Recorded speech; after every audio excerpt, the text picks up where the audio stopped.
ছাত্র জনতার আন্দোলনে ভারতে পালিয়ে থাকা স্বৈরশাসক শেখ হাসিনা ও তার পরিবারের সদস্যদের বিদেশ গমনে নিষেধাজ্ঞার আদেশ দিয়েছেন আদালত। রূপপুর পারমাণবিক বিদ্যুৎ কেন্দ্র নির্মাণের নামে বিপুল অর্থ লোপাটের অভিযোগ থাকায় তাদের বিদেশ গমনে নিষেধাজ্ঞা চেয়ে আবেদন করে দুর্নীতি দমন কমিশন। মঙ্গলবার 11 মার্চ দুদকের আবেদনের পরিপ্রেক্ষিতে ঢাকার মেট্রোপলিটন সিনিয়র স্পেশাল জজ মোহাম্মদ জাকির হোসেন গালিবের আদালত এ আদেশ দেন। দুদকের পক্ষে সংস্থাটির উপপরিচালক মনিরুল ইসলাম তাদের বিদেশ গমনে নিষেধাজ্ঞা চেয়ে আবেদন করেন। নিষেধাজ্ঞা পাওয়া অন্যান্যরা হলেন শেখ হাসিনার ছেলে সজীব আহমেদ ওয়াজেদ জয়, মেয়ে সাইমা ওয়াজেদ পুতুল, তার ছোট বোন শেখ রিহানা, শেখ রিহানার মেয়ে টিউলিপ সিদ্দিক, আজমিনা সিদ্দিক ও রাদওয়ান মুজিব সিদ্দিক। আবেদনে বলা হয়, সংশ্লিষ্টদের বিরুদ্ধে রূপপুর পারমাণবিক বিদ্যুৎ কেন্দ্র নির্মাণের নামে প্রায় 59,000 কোটি টাকা আত্মসাতের একটি অভিযোগ দুর্নীতি দমন কমিশনে অনুসন্ধানাধীন রয়েছে। অভিযোগটি অনুসন্ধানপূর্বক প্রতিবেদন দাখিলের জন্য 5 সদস্য বিশিষ্ট একটি অনুসন্ধান দল গঠন করা হয়েছে। অনুসন্ধানকালে বিশ্বস্ত সূত্রের মাধ্যমে জানা যায় যে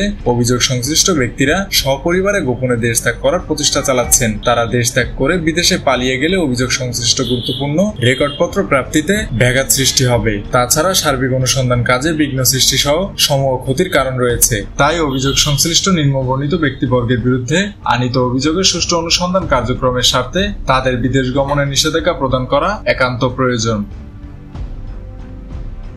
মেহেদী হাসান বাপ্পি, খুলনা গেজেট।